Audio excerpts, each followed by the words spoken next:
আসসালামু আলাইকুম। এটা আমার নতুন পেজ। প্লিজ আপনারা লাইক সাবস্ক্রাইব করবেন, কমেন্ট করবেন।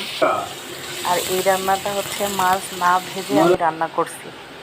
আপনারা একবার ট্রাই করবেন, দেখবেন কেমন লাগে, আর কমেন্টে আমাকে জানাবেন অবশ্যই।